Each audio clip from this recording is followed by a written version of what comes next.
Hello and welcome to another episode of PodcastDX, the show that brings you interviews with people just like you, whose lives were forever changed by a medical diagnosis. I'm Lita. I'm Ron. And I'm all abuzz about... I'm all abuzz about this episode. She's tired, too. Yeah. Right. Okay, we are the hosts of PodcastDX. On today's show, we are speaking about the world's deadliest animal. I didn't realize this show was about the hippopotamus. Nope. Okay, I think I know this one. Bunny rabbits. What? They're terrifying. Gene, be serious. Hey, I've seen what killer rabbits are capable of doing. Never heard of it. Right. Okay, sure. Anyways, now we're using Monty Python and the Holy Grail as an informational resource. I can see where this show is going. Yep, that reminds me. Mom, what's your favorite color? Okay, back to the show. We're talking about the world's deadliest animal other than humans. All right, seriously, we're talking about sharks then, right? No, not sharks. They get a bad rap. We're talking about something far deadlier, mosquitoes. Bzzz. Oh, no, yeah, mosquitoes really suck.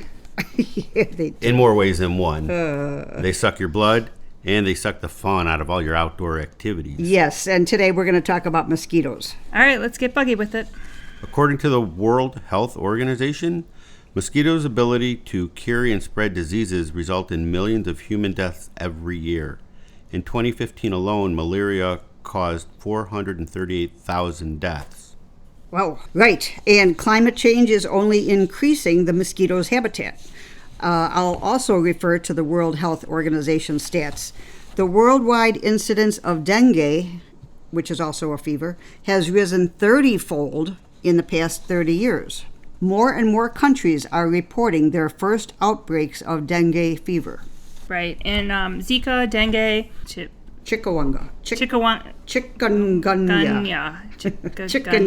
It's easy for you to say. Yeah, and yellow fever are all transmitted to humans by the Aedes aegypti mosquito, and may or may not have said that correctly. More than half of the world's population live in areas where this particular mosquito species is actually present. More than half of the world's population? Yeah.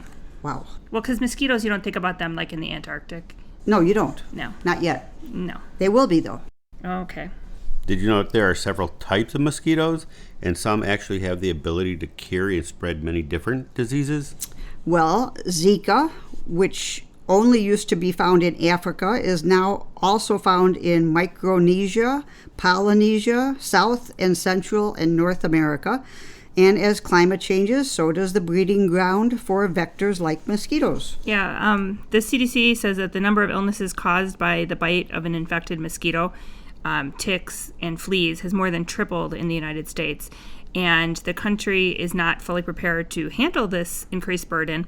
And according to data from the new CDC Vital Signs report, more than 640,000 cases of vector-borne illnesses like Zika, West Nile virus, and Lyme disease were reported to the National Notifiable Disease Surveillance System. Wow. By state health departments from 2004 through 2016. And although the actual total is thought to be much higher than this figure, because not all cases are going to be reported or reported properly. Okay.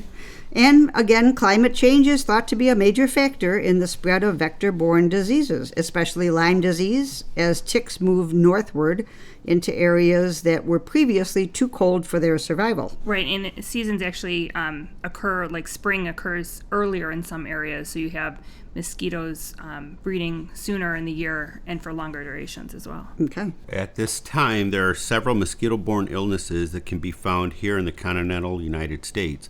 Most notably, heartworm, West Nile, Eastern equine encephalitis, Zika, and dengue fever can also be found here in the U.S. Right. Dengue is a serious arboviral disease of the Americas, Asia, and Africa.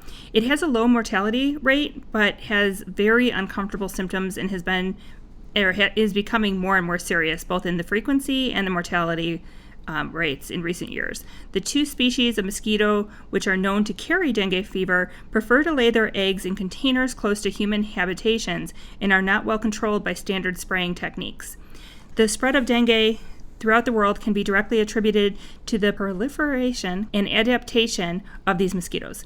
Over the last 16 years, dengue has become more common. For example, in South Texas, 55 cases were reported in 1999 and 1 death. More recently, Hawaii recorded 85 cases of dengue in 2011, and the Florida Keys reported over 20 cases in 2010. In 2004, Venezuela reported more than 11,000 cases of classic dengue fever and more than 700 cases of dengue hemorrhagic fever.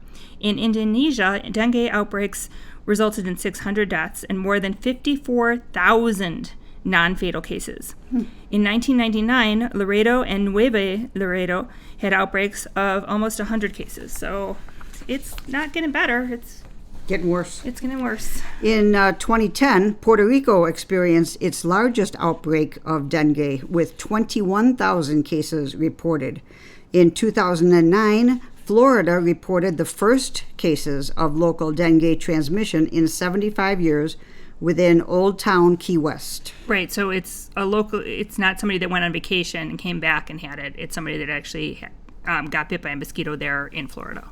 In Florida.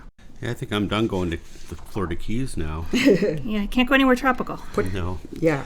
Despite thorough attempts to control the mosquito population carried out by the county and state in early 2010, by the end of 2010, Florida had reported an additional 65 locally acquired dengue cases. The majority of these cases were actually in Key West. So really, Key West. Yeah, it increased a lot over 1 year.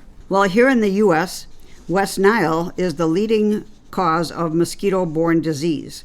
Currently, there is not a human vaccine for West Nile virus. It's not available to the public. There is a West Nile vaccine available for pets. Well, what the heck?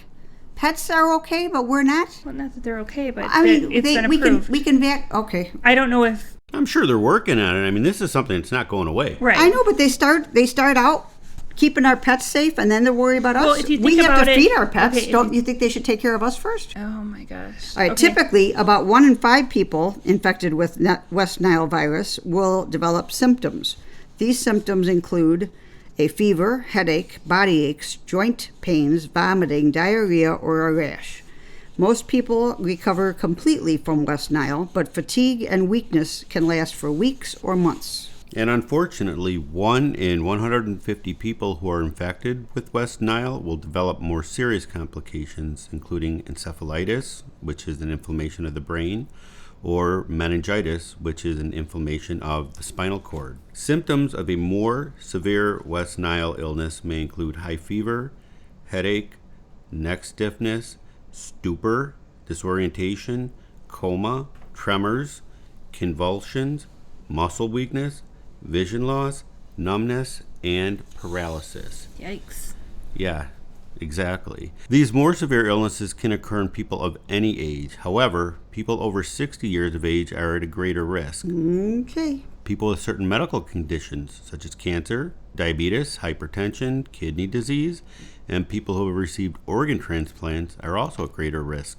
I think we've talked about most of these on the show. Mm-hmm. The recovery from a more severe illness might take several weeks or even months, and damage to the central nervous system might be permanent. And finally, about 1 out of 10 people who develop more severe complications affecting the central nervous system will wind up dying. Yikes. Damn. Yeah, it may be a small comfort, but if you are bitten by an infected mosquito, the chance of a person developing an illness is thought to be roughly 1 in 300. So a lot of people get bit by mosquitoes in the summer, but your likelihood of actually getting an illness from a mosquito bite are small or smaller than I would have thought. You may be able to help prevent the spread of mosquito-borne diseases by planting rain gardens, reducing standing water around your home, and when possible, if you could use insect screens in your windows or mosquito netting around your bedding, and wear insect repellent and protective clothing when possible.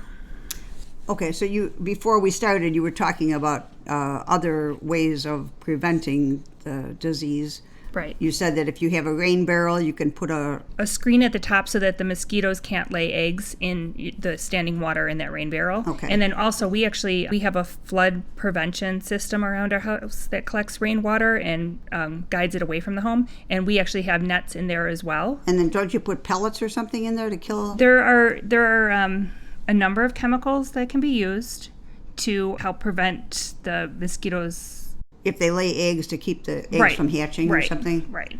It's kind of like birth control for mosquitoes. Okay. All right, then. Yeah, no.